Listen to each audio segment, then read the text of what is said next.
all the tears in the world won't wash that away for me.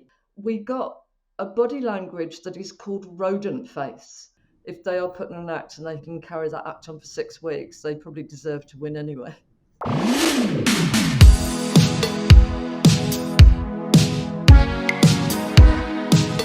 Hello everyone, my name is Sabrina Barr, I'm Deputy TV Editor at Metro.co.uk, and welcome to Big Brother's Big Body Language. And sadly, it's our final instalment. I can't believe it. This series has really flown by, but I'm so grateful that we can be joined once again by Judy James, body language expert. How are you, Judy? I'm good now. I have to say that last eviction, my life literally flashed in front of my eyes because I sat there thinking, I'm really sorry, but if it's Jordan that gets evicted and either Jenkin and Tom go in there, I can't watch this programme anymore. And how would I have broken that to you?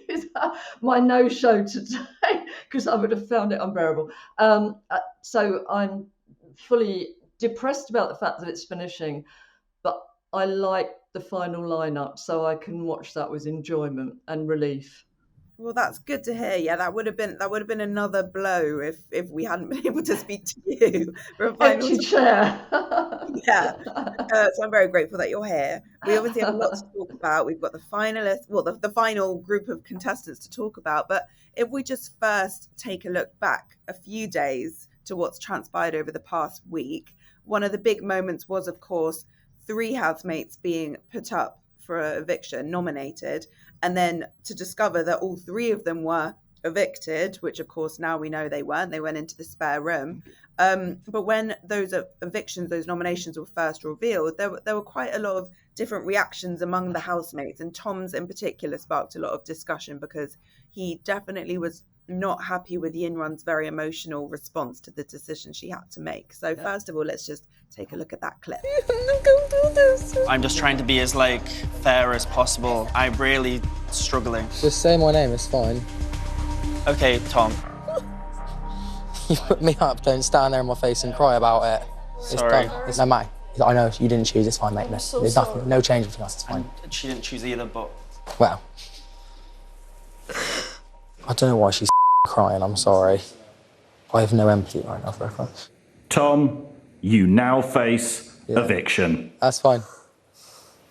I'm not going to console her if she cries in my face about it. No, it's fine, my love. It's fine. So Judy, what do you make of that? Because I kind of feel as if Tom just can't fathom the idea that Yinrun feels bad for playing a role in his supposed eviction, and he just can't really understand that. What did you make of that?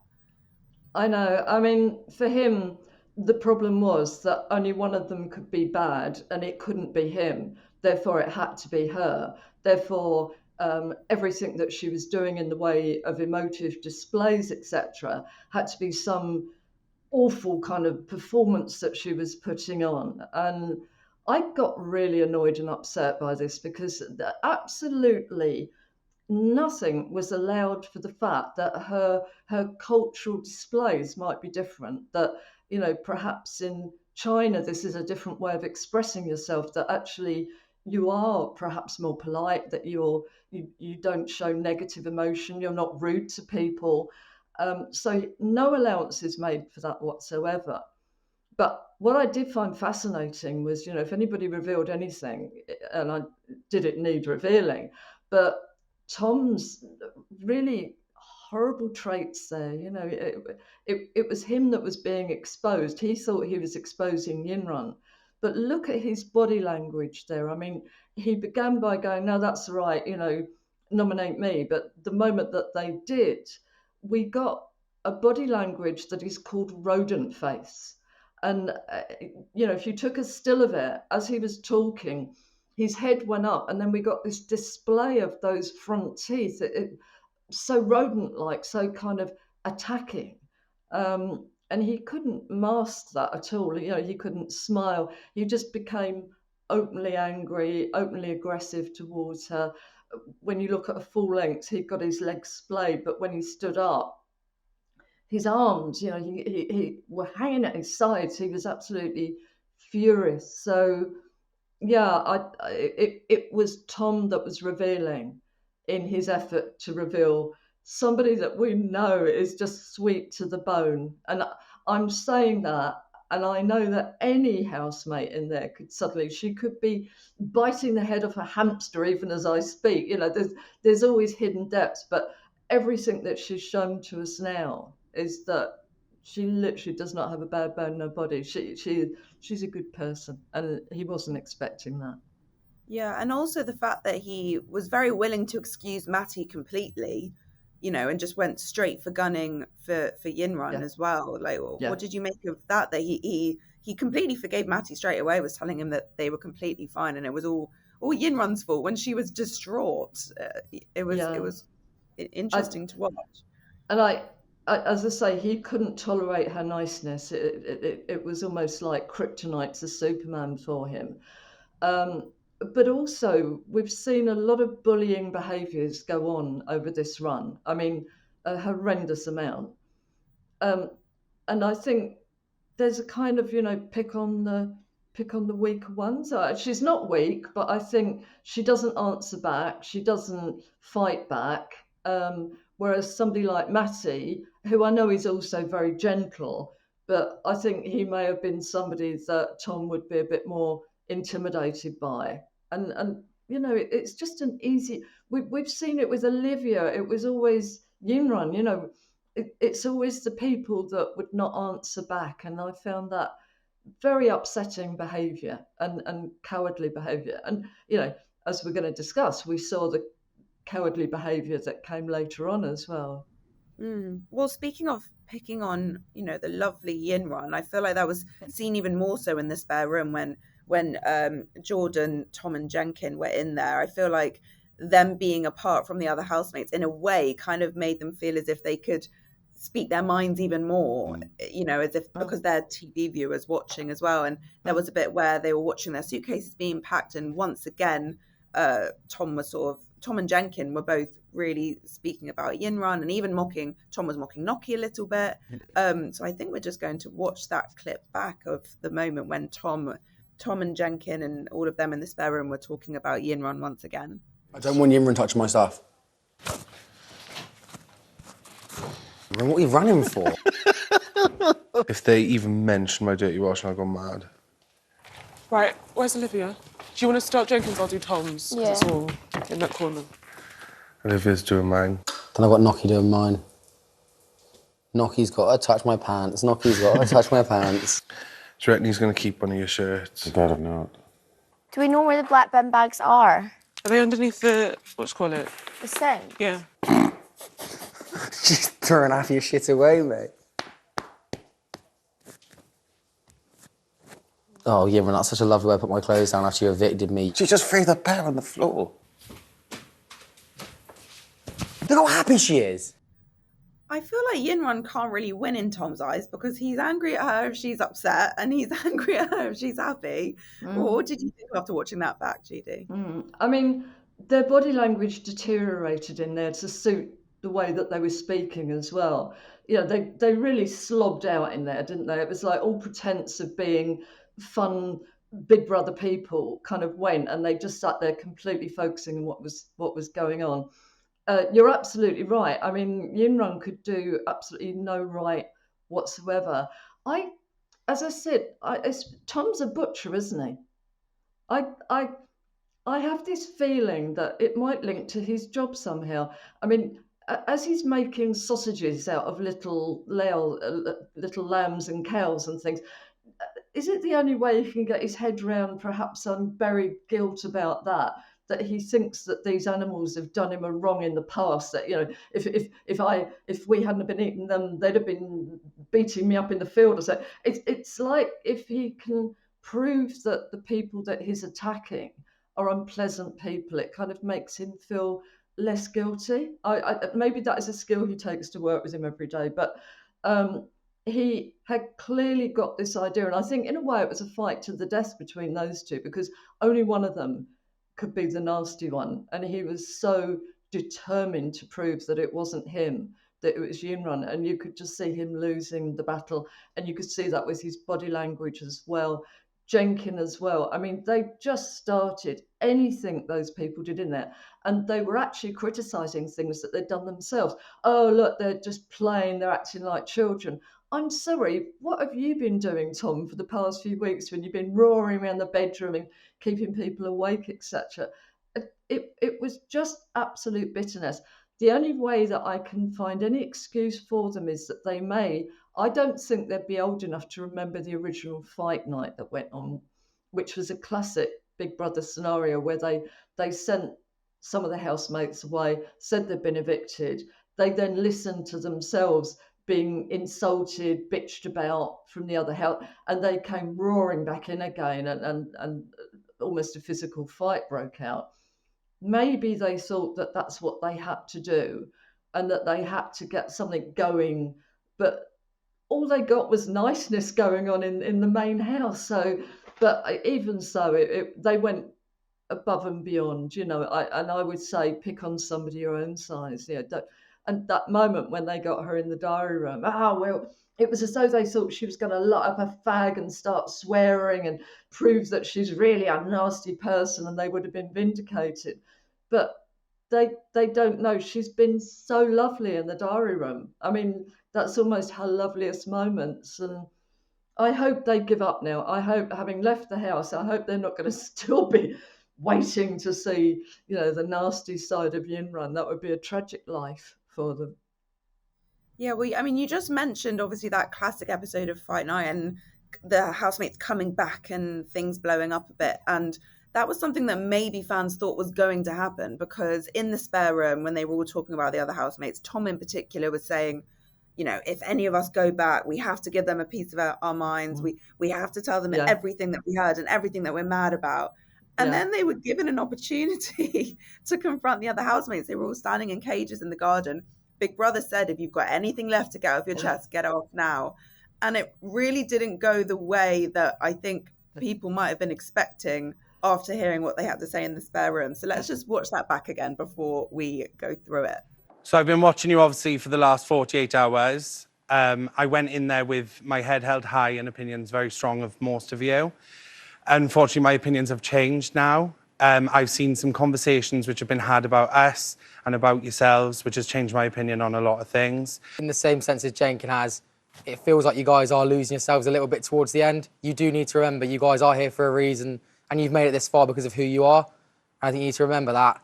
Also, like he said, it does feel a little bit like a kids' programme at times. I do still dislike the songs, you know, as much fun as they are, but I do genuinely wish you all the best, and I hope you have a great last few days, and just stop worrying.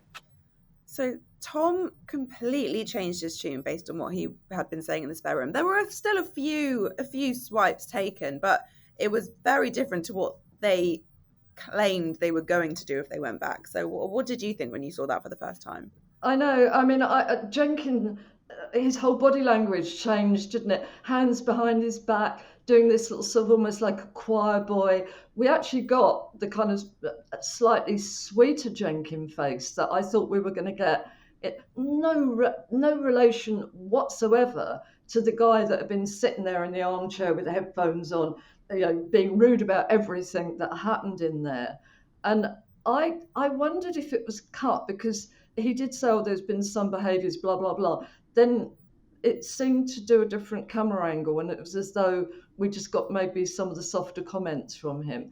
I think they still went off a little bit like bath bombs in there, because I think that's what obviously upset Olivia, but she got off reasonably light.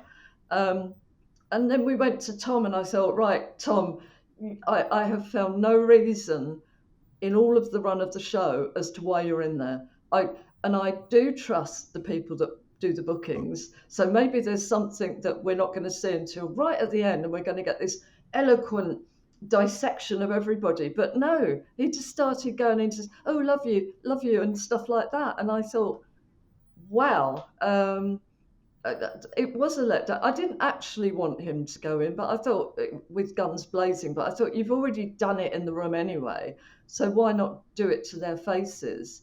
But no, I think the only thing he may have felt was that he dropped a few bath bombs by saying things like, oh, you know, you don't have to be fake, you don't have to pretend to be having fun, you know, you don't have to act like children. And I think that was a misdirection for them, because usually the last week is just all about fun with a few horrors of evictions and things like that. And they obviously hated the fact that they were all getting on. It was, but I sat there and I thought, that's got to be cowardice. I mean, that has absolutely got to be cowardice, that you're doing it all behind the scenes and you come in and suddenly your whole body language, your whole demeanour changes and you just become kind of nice guy again, which will make it doubly worrying for Olivia, because she'll feel doubly mean that this slightly cute looking guy was telling her about things that she'd been. If he'd have done that with the rodent facial expression, she might have just thought, I'll shrug that one off. But I think perhaps for that reason it hurt a bit more. But no, absolute cowardice from both of them. I think also Tom's answer appeared to just copy Jenkins. You know, yes. Jenkins gave his answer and then Tom just went, as Jenkins said, and then he basically listed the exact same points, and he looked a little bit startled. I feel like maybe he didn't actually think he was actually going to have the chance to confront everyone else, and then when it came, he, I don't know, sort of went back on what he'd been saying and on the spot just thought, I don't know what to say. I think both of them, despite what they said, I think they thought they were going to be the one that was going to go back in, and I think Tom would have gone in there a little bit more like a hurricane and had his say, and I think Jenkins would have done the same thing. I actually think both those guys thought that they were going to win. I don't care what came out of their mouths. I don't care all this, oh no, Jordan, you deserve to win. That's not who they are, either of them. And I think looking at their faces, they thought they were going to be on the other side and back in the house again. And then they could have actually let rip. But I think there was a degree of shock that they'd been evicted. Yeah, potentially. Okay, so we've spoken a lot about the two housemates that were evicted. Now let's go back to the people that are still in the house. We've got the final coming up tomorrow. One of the biggest developments has been Henry and Jordan, their relationship and the way it's blossomed. It almost certainly has become more romantic, even though Jordan is still claiming it's platonic with kisses. But we have also seen a transformation in Henry and his confidence in the way he speaks, especially presenting himself when he's on his own in the diary room. So let's take a look back at Henry talking about Jordan in the diary room on his own. There was a smooch or a few smooches, which was quite a shock, I think. Jordan basically said, oh, I need to tell you a secret, and then came over to my bed and then pretended to whisper to me, but then actually started kissing me. So that was interesting. At the moment, I'm happy. He seems happy. But if sort of that changes, he behaves in a way that I don't find acceptable, then I will have to call it out and bring it up, and we'll have to chat it through. But I mean, I'm not complaining. It was good. So this came the day after Henry and Jordan had a few smooches in the bedroom, which I think is when Jenkins spotted them and it was all spoken about. And Henry's definitely gone through a big change, because there were, however long ago, he was very upset by the way Jordan had been treating him. Now he seems quite at peace and quite confident. What did you think about the way that he's progressed? Yeah. And I think in a way that's the biggest litmus test for people doubting the relationship or wanting to believe in the relationship. I think Jordan's always going to be a puzzle. He's like a Da Vinci Code, I mean, he's so wonderfully complex with everything that he says as opposed to what he does. But I love the sort of new confident body language here from Henry. And I think in a way, something must have happened that in his own mind meant that he isn't that desperate guy anymore that's just lovelorn, and that he must have got some form of agreement from Jordan that no, that this is sort of the real deal. Because we got him suddenly, when he was asked about it, we got him sitting fully splayed with his arms out, which is a huge gesture of confidence. And then we got the pit bearing when he put his hands on the back of his head. Again, another gesture that not just confidence, but a lack of feelings of vulnerability. And I don't know if you remember that first time that Jordan suddenly stopped speaking to him, and we saw him absolutely decimated. I mean, his self-esteem and everything was completely shattered. But this looked as though it's been built, not just built back, but enhanced as well. And he had his head up while he was talking about Jordan. He was smiling. And I thought, Jordan's always going to be a puzzle, but I think your body language is telling us that you feel much more relaxed and confident. And maybe you've recognised the fact that secretly you are pretty much in control of that relationship, because it's always Jordan coming to him. It's Jordan instigating the kisses, the hugs, the wearing of the necklace, etc. And I don't think Henry had seen that. I think it's gradually dawning on him that Jordan does perhaps need him, maybe even more than he needs Jordan. So for me, that was where this new confidence came from. And it was great to see. Yeah, and I guess, it's the case of body language. Actions speak louder than words. Jordan might keep saying that it's platonic, but like you said, he's the one going to Henry for kisses. He's in the hot tub, in the bedroom, wearing his necklace when he comes back to the house after being in the spare room. Do you feel like Jordan will ever admit that it's turned romantic? I mean, he did say that he would consider going on a date with Henry, but then he quickly brushed over it. Do you think an admission of his feelings could come, or he'll keep going along this line? Every time he uses the word platonic, I always, with Jordan, what he says and what he means are usually completely down the other end of the scale. So whenever he keeps saying, "Oh, it's platonic," and he oversaid that word as well. I think I looked at his body language and there was a little bit of a knowing smile. And I think they already, both of them, know that it's not platonic. I mean, there's been all sorts of things have been alluded to that we maybe haven't seen. And I absolutely 100% appreciate the way that they're taking that relationship, because even though you get this idea that sex sells, in actual fact, in reality TV, romance does, flirting does, but when it gets too obvious and too extreme, people switch off. They don't actually like to see it. It's quite strange. Even with Love Island, that used to be the big thing that they would be doing it. But the winners tended to be the ones that were waiting. No, we haven't actually done anything. And I think that's always been the same with Big Brother as well. So I love the way that Jordan's been playing this. But no, every time I hear platonic, I always think right down the other. Because again, his body language is so romantic now. The moment that, for me, there was sort of the moment that they were going to be parted. He looks so romantic. They might come out and split up and do a few dates, but I think what we're seeing in there, I think we can begin to trust it a lot more than maybe we've been a bit cynical. But then so's Jordan. He wouldn't mind that. Yeah. Whatever happens, they've had a very special bond in the house. Yes, I hope it's yours. I really, really do.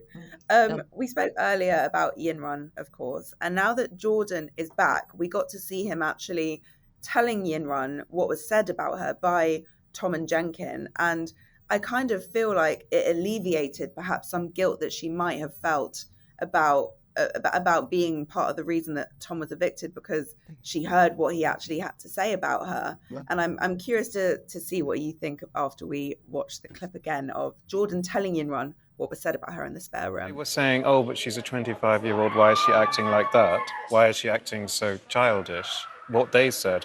But then I thought, that's just Yinrun. That's how Yinrun lives her life, and she's happy. Yeah, I'm happy. Yeah, so I didn't want that to... Both of them say that. That's what they were thinking. They were like, "Oh, we've been suspicious about her." Oh, really?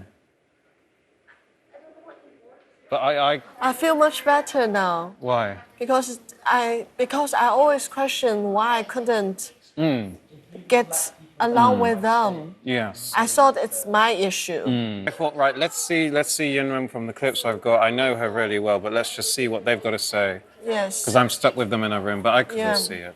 Thank you. I'm really happy that made Yinrun feel better in the moment. Obviously, later we saw her questioning Henry a little bit if she really comes across as childish and being reassured. But I'm glad that it maybe alleviated some unnecessary guilt that she had been feeling. Yeah, and this was a lovely grown-up conversation, wasn't it? I love this because two very intelligent people. Yinrun's got very high levels of empathy, and Jordan, I think he might not have the same level of empathy running through him, but logically he absolutely knew that this was the right thing to do, because I think even though whether people like Tom or not, that complete carrying on, oh, she's acting like a child, she shouldn't have been, that could have been a little bit of an assassination for her with the voters. Because even if you adore somebody, it's amazing how easy it is to think, oh, actually, it just sort of tinges people slightly, those kind of dialogues. And I love the way that Jordan knew intrinsically that she needed to be told what had been said.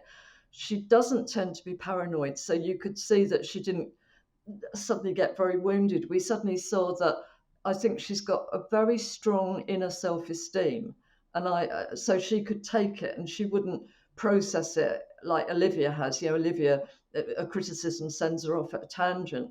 But you could see with Yimran, her eyes went up to the left, and that meant that she was processing it logically, working out not, oh my goodness, is that what I'm like? Is that how I'm coming across? That didn't occur to her. She just thought, and you could see it working its way through her intellectual processing system and then coming out as a happy thing, because it meant she didn't feel, it wasn't a sort of, oh, you know, I won't win now, or, oh, I've been criticized, or I'm angry at them. It came out in a perfectly good, reasonable, logical way that made her happy. I don't think I could have thought like that. You know, that takes almost superhuman powers of not getting angry and emotional, not getting paranoid, and just thinking for the best. I mean, she's like a Pollyanna. The way that she can process things. But I think what they missed in there was when they said, oh yeah, she's a customer service person, she must be used to dealing with it. Yes, she does, but how strong she must be that she doesn't let it get to her, and that she can think her way through things like that and not take it personally. So that's a huge strength, and that's why she's not like a child at all. They're like children, she's not like a child. Yeah, I was just about to say it literally goes against what they said about her claiming she's childish, and then she shows this emotional maturity. Maturity, yes, yeah. And we're not used to seeing people in this day and age who are happy and have a happy way of processing things. And I think it's absolutely charming. I mean, I'm going to do a sort of, what would Yinrun say? I'm going to do a little bangle so that when I get emotional during the day, what would Yinrun do? You know, because it's such a good way to be able to process things. She maybe gets too upset on other people's behalf. I wouldn't want that always, but not about herself, which is magnificent. Yeah. You mentioned Olivia comparing Yinrun's reaction to Olivia's, and Olivia was faring really well in the house after the eviction, getting on with everyone. Like you said, it was a really lovely atmosphere and they were all getting on well. She's obviously had quite a roller coaster journey in the house. You know, people have loved her and then their life has gone down and then gone up again. But then after hearing what Jenkin and Tom had to say when they were in those cages, it really, really upset her. And she said that she felt like a bit of an outsider. And I think she was worried about the way that certain comments she'd made might have been perceived by them when they were in the spare room. So let's have a look at Olivia in the diary room when she was processing what she just heard. I just feel like for some reason my two friends have like turned their back on me now because I didn't threaten to do a runner because they left. I don't know what they want me to do. I just feel a bit like an outsider now.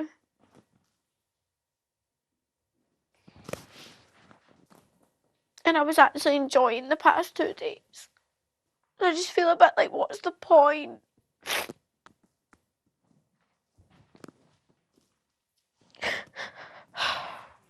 My heart really went out for Olivia in this moment. I felt so bad that she was feeling so upset. How did you find it when you watched it? Sabrina, you're so much nicer than I am. I love that you felt like that. I didn't. I've got a long memory. And I remember the kind of things that she was doing to Yinrun at the start of it. You know, again, picking on somebody that looked like the weakest person in the house, maybe, that wouldn't argue back, picking on her for no reason apart from the fact that she was doing the washing up. And I do need to remind people, because she did that more than once. I remember her banging around in the bedroom and keeping everybody awake, which is probably, for me, that would be a form of torture. You know, nobody really complained about that. So she's put in a load of effort, a load of energy, and I really admire her as a housemate for that. I would almost prefer it if she kept being the Olivia that we've seen all the way through. But now we've got Epiphany, Olivia, suddenly, because her mates have all gone, and I don't think she'd be behaving like this if she hadn't found herself suddenly with the good guys. I think she'd still be the Olivia that we've seen before. And I can't have enough respect for her for this change of heart, because I think it's been caused by circumstances and not by what she really is. It's like a little kid crying, because suddenly they feel that they're weak after they've actually been ruling the roost. She changed. She suddenly turned into, as well. Do you remember that task where they had to clean up? Suddenly she was, after being the messy one, after being the child of the house, suddenly she was, no, come on, we've got to do this. She turned into this critical parent role. So I cannot cope with people that suddenly switch roles as extensively as that, right near the moment when they're trying to get votes to win the whole thing. And yes, of course, she will feel slightly lonely in there now, because this is not her group, and this is a group that could easily have a bit of a grudge against her. I think they're all being very friendly. I like the way they're all getting on. But of all of them, I will always keep in mind with her that there was another side to Olivia, and all the tears in the world won't wash that away for me, I'm afraid. But I love the way that it is for you. It makes you a nicer person. I'm not excusing past behavior whatsoever. It's just in that moment, seeing someone so upset, I can't help but feel a bit bad. But of course, like you say, it's important not to forget the past actions that she took against other people. And so do you feel? Sorry. Why suddenly she's feeling upset about Jenkin, and what she said, not good, but she's done a lot worse, to the others. So, why? And she's also started apologising, the old Epiphany bit. Oh, I shouldn't have spoken to Yinrun like that. It's too late. I'm sorry, And it's just very, very lucky that Yinrun is quite a resilient character, because I would have hated it if she'd have come out, whether she wins or not, if she'd have come out wounded by her experiences of living with all of these people, wanting to learn, wanting to find out, and then learning that that's the way you get treated. That would have been shocking to me. So, it's only Yinrun. For me, Yinrun's resilience is saving Olivia for me at the moment. Well, taking into account everything that we've spoken about, now looking ahead to tomorrow's final, we've just spoken about Yinrun and Olivia's show of emotion. Who do you think is actually being the most genuine? Who do you think is maybe playing it up because they know it's the final, they know they're in with a chance of winning? Who do you think could actually be in with a chance of taking home that £100,000 based on everything that we've seen in the past few days? I think with Olivia, what we're getting now, and people have liked her, she's been a good housemate. She's put in the graft. I think that now she's actually picking up momentum, which could be slightly worrying in a way, because people will suddenly think, oh great, look at her, she's turning into a nice person, let's vote for her. So that's probably put her in with a chance of winning. Whereas characters like Yinrun, who've been completely authentic all the way through and not changed, you're not seeing two sides to her or anything like that, and that sometimes is not deemed to be as exciting when it comes to voting. I think with Jordan, we're seeing what looks like a man, with this heart of ice, who's suddenly actually falling in love, and that's what his body language seems to be showing, that he's becoming more emotionally giving, etc., etc. So there's a good narrative for him, and it for me would be good enough to get him to win. Henry, I think, is authentic. He doesn't seem to need or want anything to not be authentic. Noki, I'm fascinated by her because she's retained this elegance. She hasn't given away any inner insights to any other sides to her personality, and good for her for that. The thing that I did think was, I think it's a shame they didn't put her into Celebrity Big Brother, because I think she's of the level. I mean, she's won Miss GB of Great Britain. She could easily have gone in there, and I think her elegance and her solid personality and her assertiveness probably would have worked better with a load of self-absorbed celebrities and big egos, I think she would have won that more readily. I'm not sure that, again, because she's kind of flatlined in a good place, I'm not sure that that will perhaps allow her to win. But I think it's really important now at this point that the viewers just sit back and enjoy with all of them in there. And if they are fooling us and they come out and go, ha ha, I'm not like that, you know, it kind of doesn't matter, because how they are being in there is nicely convincing and it's good to watch. It's making wonderful television. And for me, none of them, maybe with the exception of Olivia, I'm not seeing any blatant acting. And to do that for how many weeks? 6 weeks now. If they are putting on an act and they can carry that act on for 6 weeks, they probably deserve to win anyway. Yeah, true. Well, on that note, we're going to have to wrap up this final edition of this year's Big Brother's Big Body Language. Thank you so much, Judy, for joining us for all of these amazing installments. And I'm excited to see if any of your brilliant predictions come to fruition over the next couple of episodes. So thank you very much. And thank you to all the Big Brother fans for joining us. Can't wait to see who wins.